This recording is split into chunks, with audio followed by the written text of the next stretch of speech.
बिस्मिल्लाहिर्रहमानिर्रहीम वसल्लल्लाहु अला नबिय्यिल करीम रब्बि इश्रह ली सदरी वयस्सिर ली अमरी वहलुल उक़दतम मिन लिसानी यफ़क़हू क़ौली।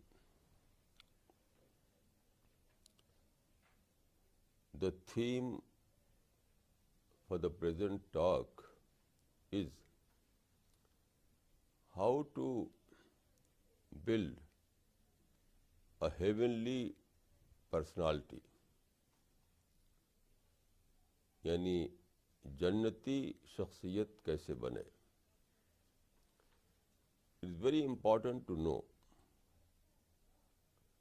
the answer to this question. There are so many misunderstandings regarding this issue. Many misunderstandings. Some people believe that if a person was born in a Muslim family, that is a birth certificate for him, and he will eventually go to paradise. But it is wrong. It is Jewish concept. It is not an Islamic concept. No one will be entitled for paradise simply by birth. Birth has no relevance in this regard. Then some other people believe that if a person says La ilaha illallah Muhammadur Rasulullah, then he is entitled to go to paradise. But also it is wrong. Saying means lip service. So no lip service is important. No lip service gives you a certificate of paradise. Lip service is nothing. You know what is the price of paradise? You yourself is the price of paradise. You yourself. You have to sacrifice yourself. Then you will be awarded paradise. It is true that La ilaha illallah Muhammadur Rasulullah is the key to paradise. But in what sense? This kalima is like eureka. One Greek philosopher said eureka. But for him, eureka was a word of discovery. A declaration of discovery. When he said that eureka, it means that he has discovered. He is a discoverer. So due to this discovery, he became a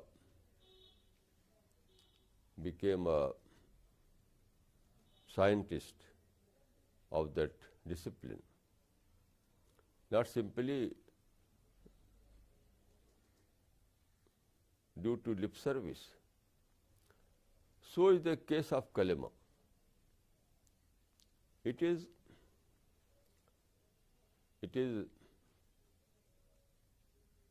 correct if you say that kalima is the key to paradise. But in what sense? In the sense of discovery. instance of realization. That is called in Arabic marifa, al-marifa. وَإِذَا سَمِعُوا مَا أُنزِلَ إِلَى الرَّسُولِ تَرَى أَعْيُنَهُمْ تَفِيضُ مِنَ الدَّمْعِ مِمَّا عَرَفُوا مِنَ الْحَقِّ يَقُولُونَ رَبَّنَا آمَنَّا فَاكْتُبْنَا مَعَ الشَّاهِدِينَ فَأَصَابَهُمُ اللَّهُ بِمَا قَالُوا جَنَّاتٍ تَجْرِي مِن تَحْتِهَا الْأَنْهَارُ. These some verses from the Quran. In these verses, you can see that some people were rewarded paradise simply by saying, Bima qalu. But this call was not simply saying or lip service.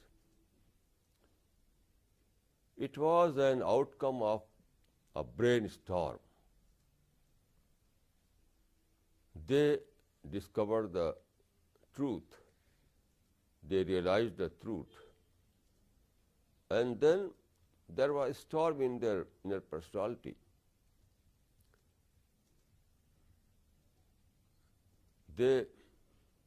When they said this kalima, it was out of this storm, out of this intellectual revolution. So I can say that kalima is a key to paradise, but in this sense, that kalima means that kalima is an outcome of intellectual revolution, intellectual change, intellectual storm, intellectual realization, intellectual discovery. So, kalima is just like eureka, just like eureka. I have found. So, this is the beginning.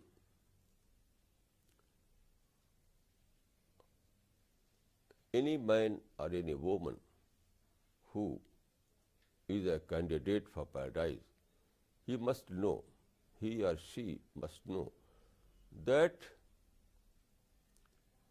kalima is their beginning. That is, realization is their beginning. Discovery is their beginning. From discovery or realization, their journey begins. Then what happens?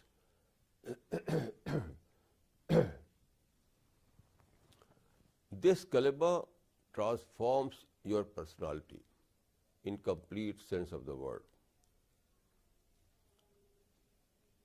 It changes your outlook. It changes your mind. It changes your way of thinking. It changes your behavior.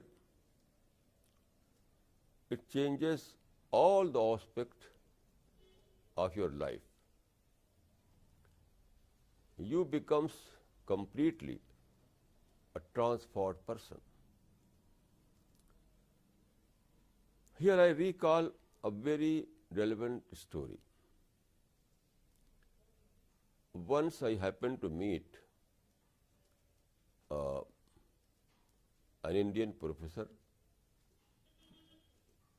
He was a senior professor, and he served as a professor in America in some universities. So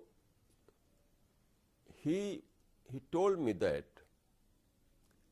he sent his application to that university, to that American university,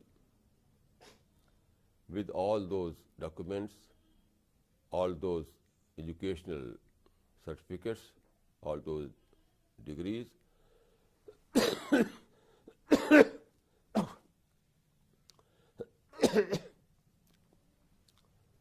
So after receiving his application, the university authorities accepted him for interview. So he was called for interview.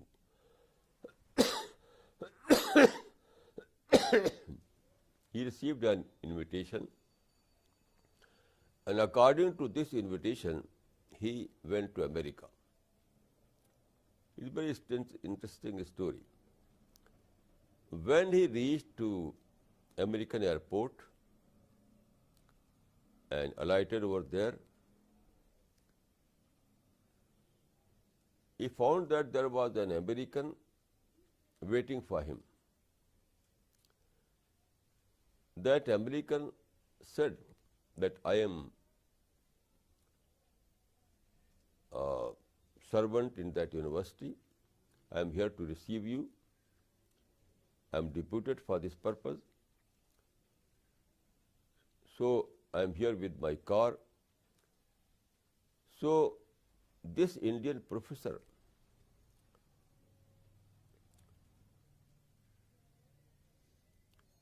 went to the university with this man, and then what happened? This man used to take him on his car every day from morning to the evening, and used to take him to every department of university. So he saw all those departments, like classroom, library, dining hall, and sitting room, and hostels, every aspect of the university. He went to these departments, he saw all those departments, and that man was with him every time. After 1 week, he became curious. I am here from 1 week and I was not interviewed. So he asked to the chairman of the university or head of the department. He said that I was invited for interview from your university. I am here from 1 week, but there is no interview. I am only seeing the university's departments, and then there is nothing. So the head of the department said, your interview now has been finalized. He said, how? I never appeared to any interviewer. He said that man who received you at the airport, he was a professor of our university, and he was your interviewer. His job was to take you in every department only for the purpose, only for one purpose, that he wanted to see your behavior, your response. How will you will behave in our university? So now we have, according to his report,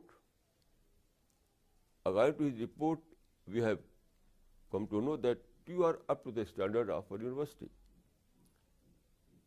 We found you up to the university standard, so we have selected you. Now you can join the class by tomorrow. So when I heard this story, I said that this is the same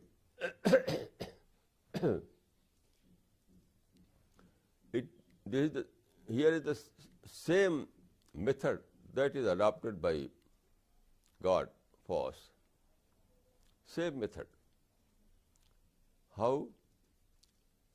God created a very beautiful world, that is paradise. A very beautiful world, a perfect world, an ideal world. Then he wanted to settle some people over there. He set a norm, he set a standard norm, and then God created this planet Earth. This planet Earth is also a replica of that paradise. But the difference is that our world is a temporary world, and paradise is a eternal world. Our world is a imperfect world, and paradise is a perfect world. So, in this imperfect world, or temporary paradise, he settled us only to see our behaviors during different relations, different activities. All those activities that are in the paradise, all those activities are here. All those activities, social activities, family activities, and national activities, eating and outing and attending the meeting, and everything you know in this world as a human activity is present in the paradise. So God Almighty wanted to know your behavior before entering paradise, whether we fulfill that standard or not. So those men and women who fulfill this standard, who are up to the standard of paradise in their behavior, in their speech, in their intention, in their activities. So those who were found up to the standard, they will be selected. They will be selected for settlement in paradise. This is the scheme of God. This is the creation plan of God. All those concepts that are in people's mind, that is a reduced form of paradise. Those who believe that we are formed, those who believe that we were born a Muslim, so we will go to paradise. There is underestimation of paradise. There is underestimation of the creation plan of God. Those who believe that we have recited kalima, we recite Quran, we say namaz according to the rituals. So all these things are nothing but a kind of underestimation of the creation plan of God. It is underestimation, grave underestimation of the divine plan. So, if you want to know what is paradise, who will be selected for paradise, who are deserving candidates for paradise, if you want to know sincerely about these questions, so first of all, you have to know what is the creation plan of God. It is the creation plan of God that gives you the knowledge of all these things. And creation plan of God is not a mystery. It's not a mysterious thing. It is clearly mentioned in the Quran. You know, Quran is the book. Quran is the word of God. And in the Quran, God has described His creation plan in detail, in very clear manner. Here I would like to refer a Quranic verse.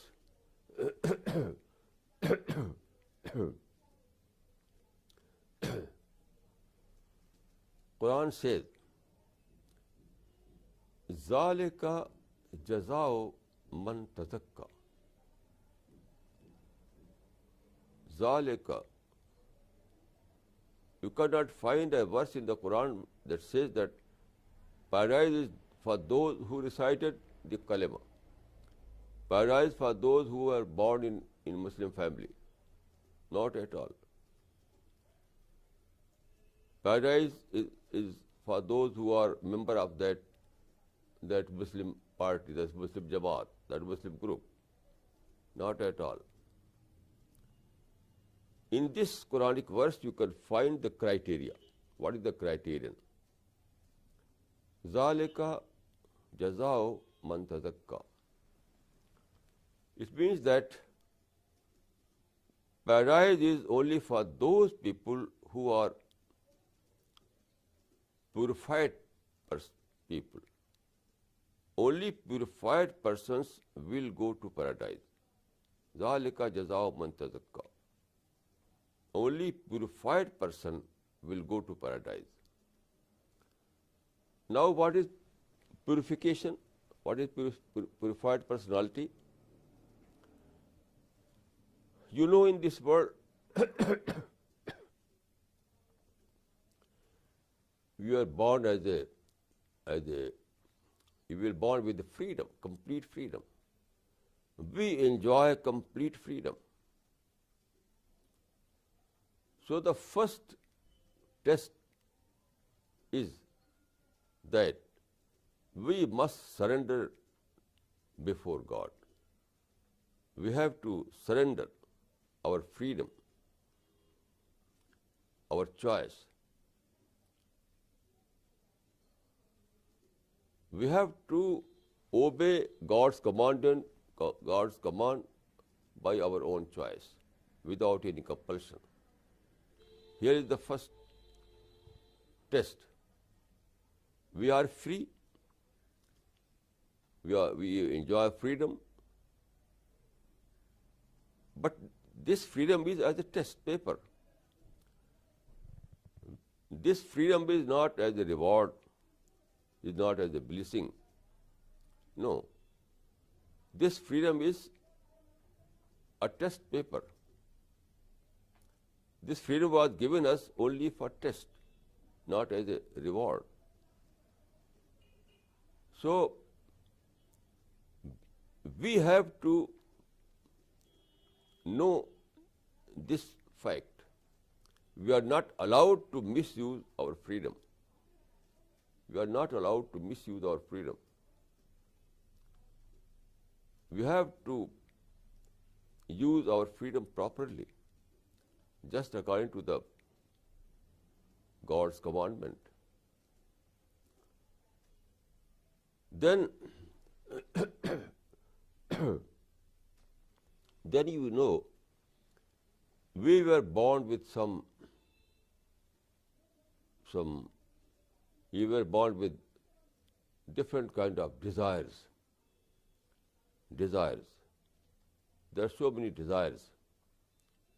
Anger and lust and selfishness and hate and revenge. All those things. There are so many desires. we were born with desires. Now, these desires are not evil. No, these desires are also given us as test papers. God Almighty wants to know whether we succumb to our desires or we successfully controlled our desires. So the test is here. We have to control our anger. We have to control our lust. We have to control our intolerance. We have to control our anger. We have to control our feeling about injustice. We have to control our negative thoughts. All these things are interwoven in our personality by birth. But for what? Not to enjoy, but to control. Desires are not simply for enjoyment. No. Desires are test papers. We are required to control our desire. Yeah, we are required to manage our desires. We are required to live as a man of principle.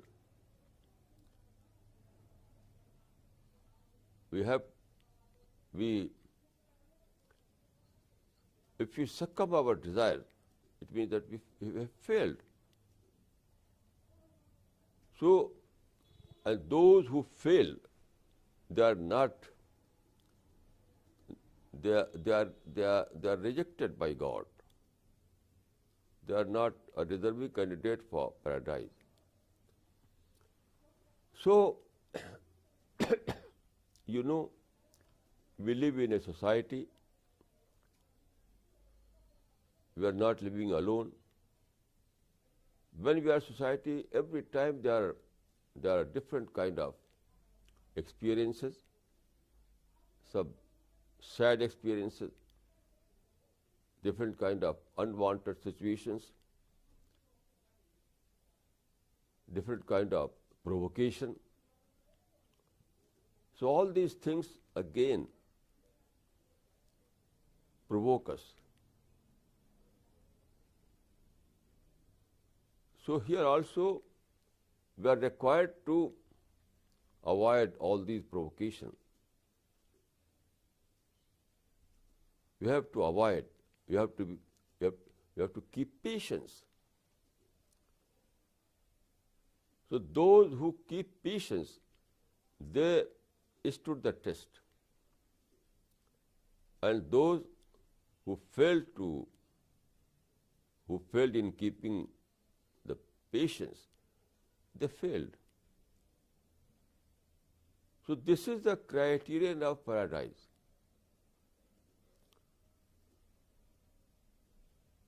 Then there is a very relevant hadith, "Man lam yashkurin nas, lam yashkurillah." It means that man is required for two kinds of acknowledgement. Man must acknowledge to man, and also man must acknowledge to God. In this world we are living, in this world we are enjoying so many blessings from God, air and light and water and food and all those things. That is called life support system. So we enjoy all these things as a life support system. So we have to acknowledge God for all these blessings. because without these blessings, we cannot live on this earth. It is impossible for us. It was not possible for us to live on this earth without having all these life support systems. Then every day we live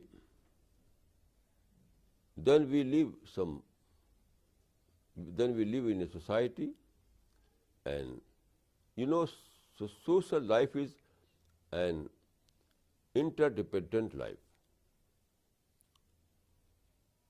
Social life is an interdependent life. It is give and take process. Every time you give something to others, at the same moment you receive something from others. So it is an interdependent process. So we have to acknowledge, when we give something to others, we have to say, Alhamdulillah, I was able to give something to others. And when we receive something from others, we have to acknowledge those persons. We have to acknowledge those persons. So this nature of the society, that it is based on interdependence principle, creates all these situations. It is a process of give and take. Every time we are receiving something from others, so we have to acknowledge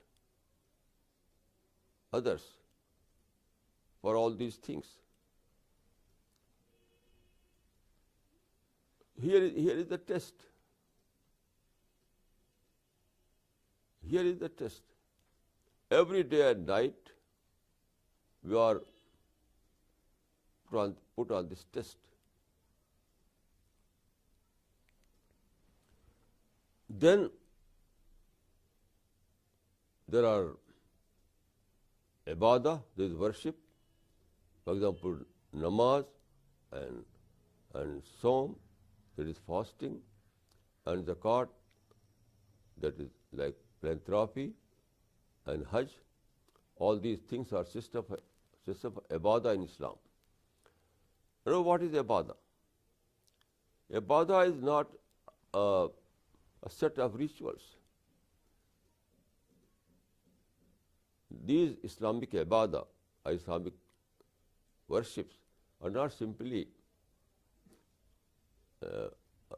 some sets of rituals. No. There is a hadith that describes the real nature of the ibadah. The Prophet of Islam has said, "Ta'budillah kannaka tarah."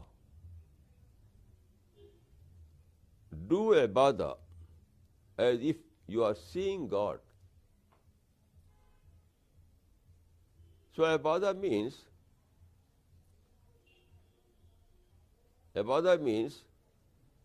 seeing God. Seeing God, what is seeing God? We cannot see God with these eyes. God is beyond our eyesight. But we have to feel the presence of God.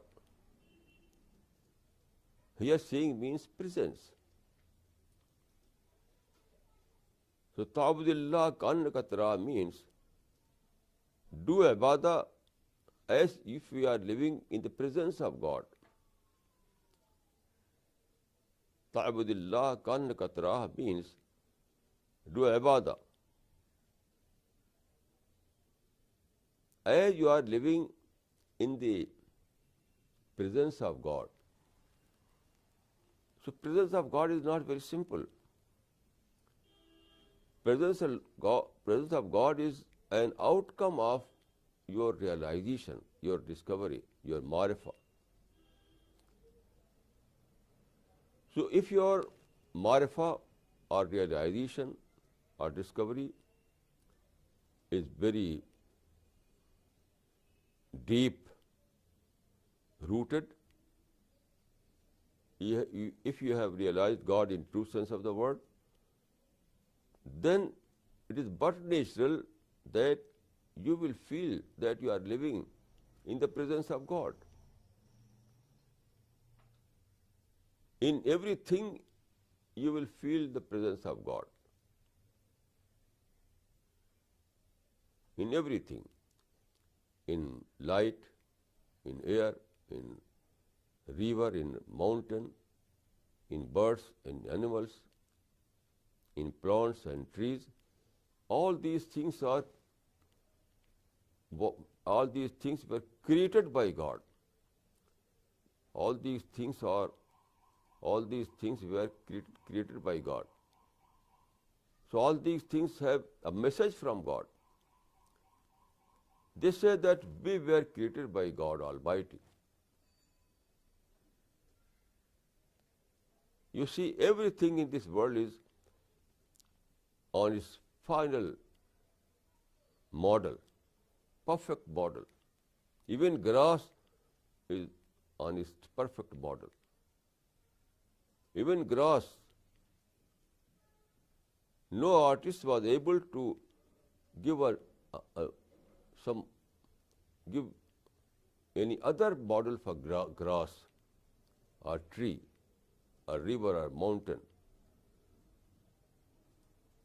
So when you see all these things, when you observe all these things with deep insight, you discover God's presence over there. You will say that فَتَبَارَكَ أَحْسَنُ الْخَالِقِينَ. Oh God, you are great. It was only God Almighty who created all these things.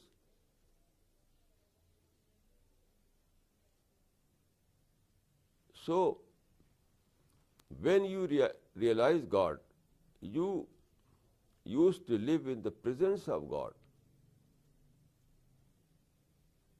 And your ibadah supports you.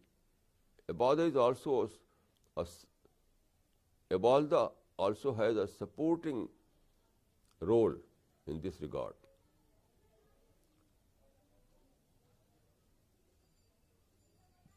You are required to live in the presence of God. And all those things have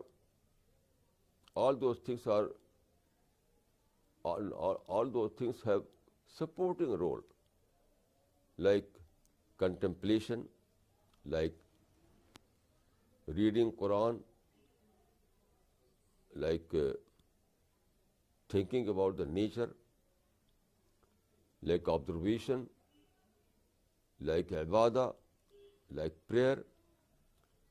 All these things have a supportive role. All these things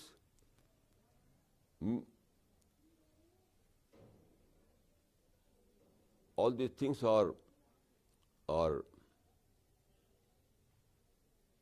very important in this regard. When you go through this process, your realization about God becomes very deep rooted. So it changes your outlook, it changes your mind, it changes your thinking.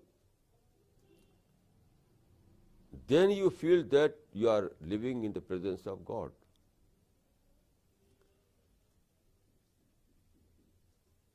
So it is a making of divinely personality. In this world, we are in this world only for a very short time, 50 years, 60 years, 70 years. And this time, this short period of our life is for for this purpose, for only one purpose, to prepare ourselves,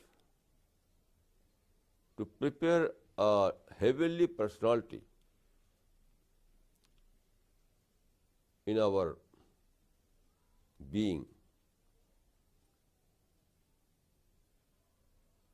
We are born as a potential, but we have to turn this potential into actual. Man was born for paradise. When God created paradise, He also created man as a potential candidate for the paradise. So every man is potentially a deserving candidate for paradise. But it is your duty. It is duty of every person to turn this potential into actual. Before this, you are just like ore. O-R-E, ore. Although ore is the basic iron, but no ore itself can convert it into a machine. You cannot use ore as a machine. You cannot use ore as a steel. No. Ore must follow that process. Ore must convert itself into iron, into steel, into machine. Then it can serve as a machine. So man was born as a ore, like ore. Ore is not liable to go to paradise. No. When one is simply ore, he is not liable to go to paradise. He must act on this ore. He must transform her ore into steel and machine. This is the process of personality building. In our present time, people generally take this word, personality building, as a physical, in physical sense. But I don't. But it is only one aspect of our personality building.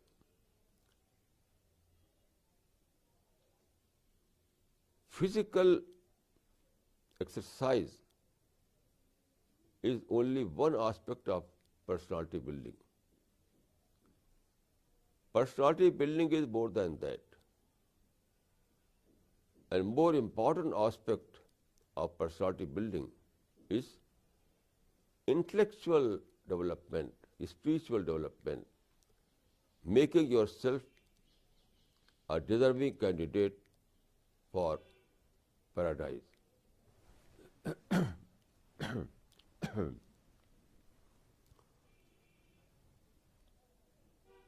So, I want to remove this misunderstanding. There is a grave misunderstanding about paradise or heaven. People generally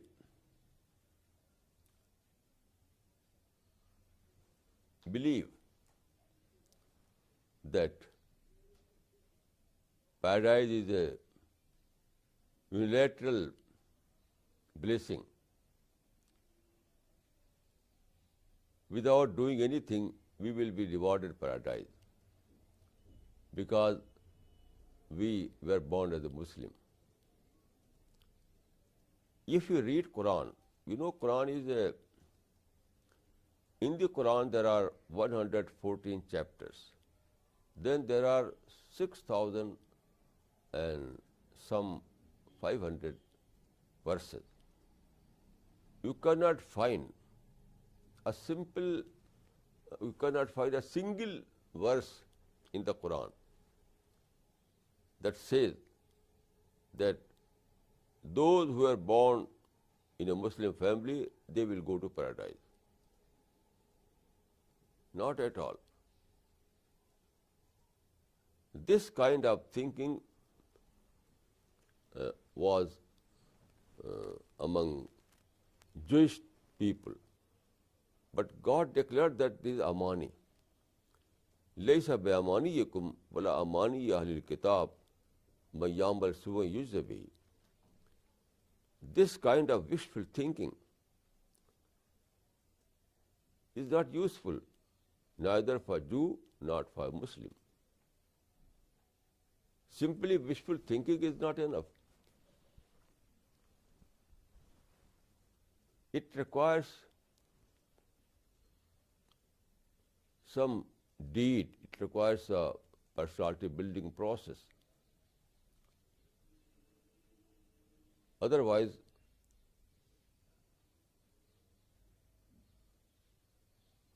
you cannot be selected as a deserving candidate for paradise. You know,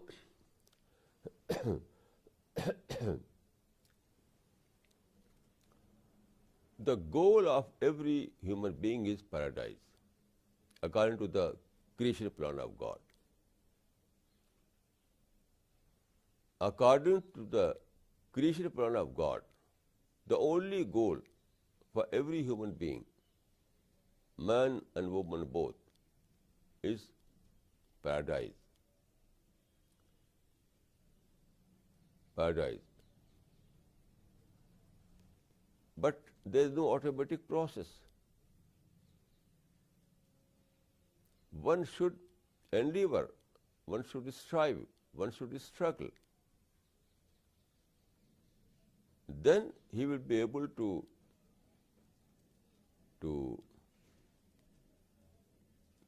be selected for paradise.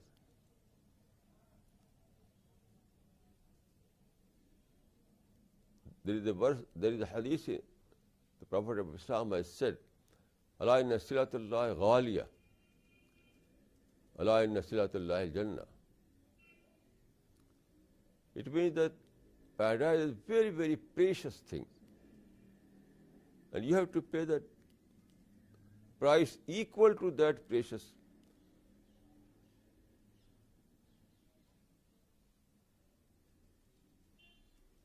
Prophet of Islam has said that paradise is a very, very precious commodity.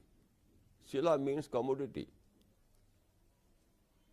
Ala inna silatullahi ghaliya, ala inna silatullahi jannah. It means that paradise is a very, very precious commodity, and you have to pay the price equal to that commodity.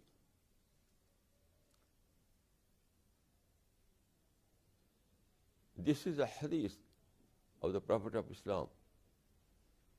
So he clearly says that paradise is a very, very precious commodity. So you have to pay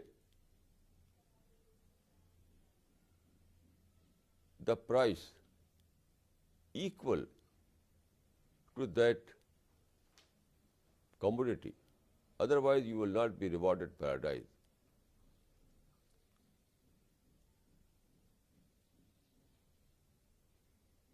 This is the fact which is mentioned in the Quran almost in every page, in every chapter. Anyone who is sincere, anyone who sincerely want to know what is hell, what is paradise, what is the creation plan of God, so everyone who want to know the answer to this question, he must read Quran at least 10 times from A to Z.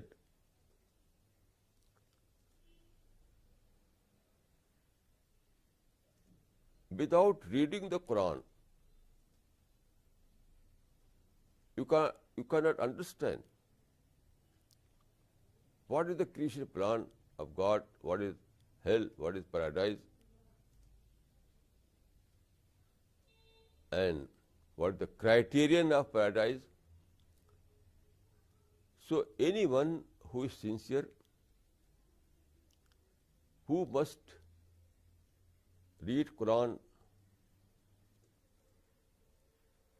at least 10 times. I recall a gentleman. He was an educated person. He was a Muslim. So I was traveling with him. I found that every time he finds some time, he has a pocket-sized Quran.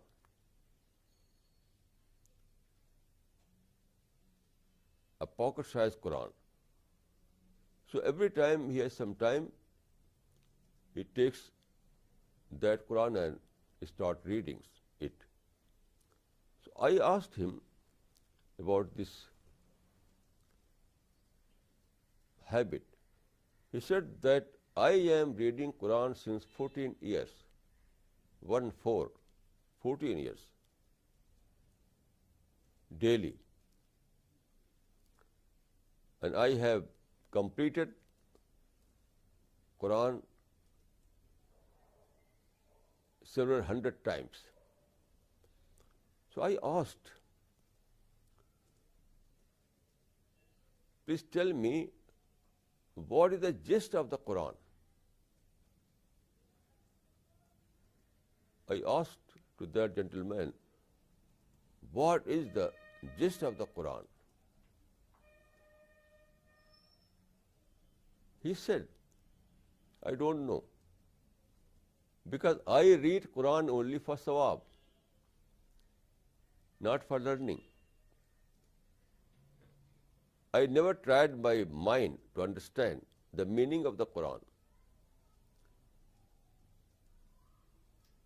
I read Quran as a tilawat, and I hope that I will be rewarded sawab. So this is the general practice of Muslims. They read Quran, but they read as a sawab. They don't try to know what is the meaning of the Quran, what is the message of the Quran, what is the crux of the Quran. It is their belief that simply tilawat, that is reading without understanding, is enough. But this kind of tilawat is not enough. It is not enough. You cannot understand anything. You cannot understand the creation plan of God by this kind of reading. And if you fail to understand the creation plan of God, how you can plan your life? You cannot plan your life.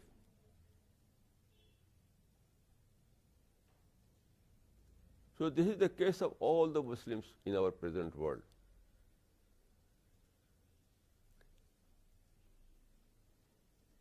They read Quran, but they fail to understand the Quran. Because it is their belief that only reading is enough. And it is not.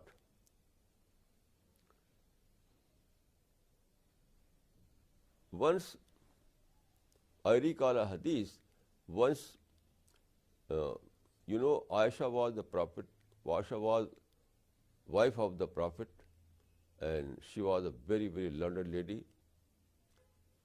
she was a great Sahabi.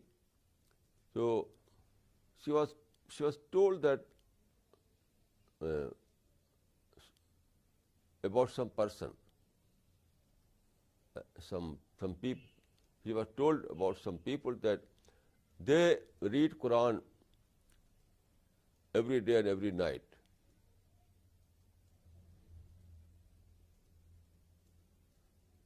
Without contemplation. So she said, Ulaika qara'u wa lam yaqra'u. They read the Quran, but they failed to read the Quran. Because simply recitation is not reading. Reading means reading with meaning, reading with understanding.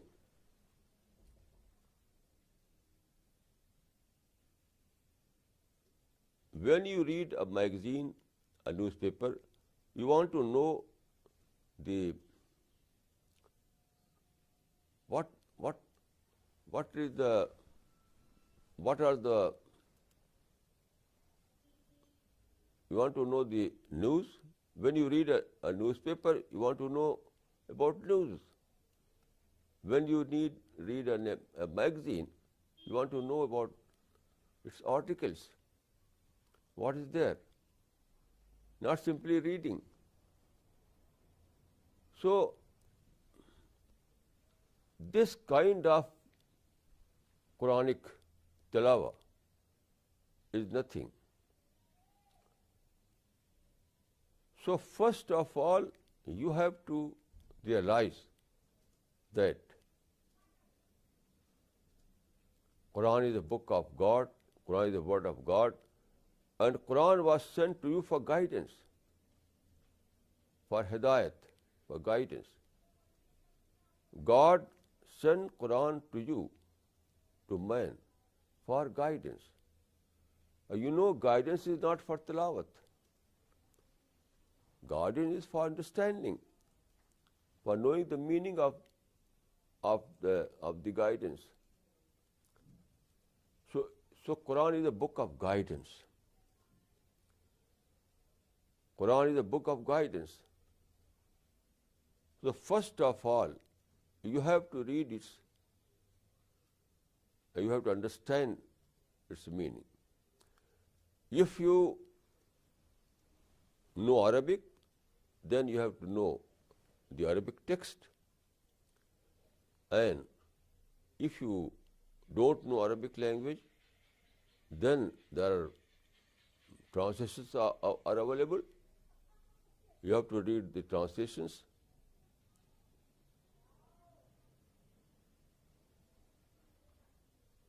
So I can say that it is everyone's duty. It is the duty of every human being, every man and woman, to read Quran, to study Quran,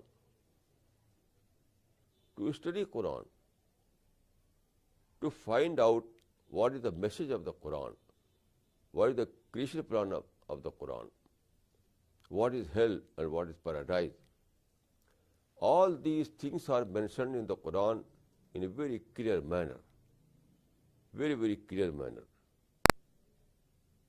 So we can find the answers by studying.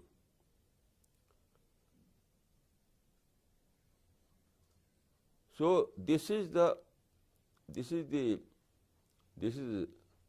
obligatory for every human being, for every Muslim, for everyone. So you have to study Quran. You have to study Quran again and again. You have to study Quran again and again. And you have to find the answer of your question. Then follow it. Study Quran and follow its message. This is the way to paradise. أقول قولي هذا وأستغفر الله لي ولكم أجمعين.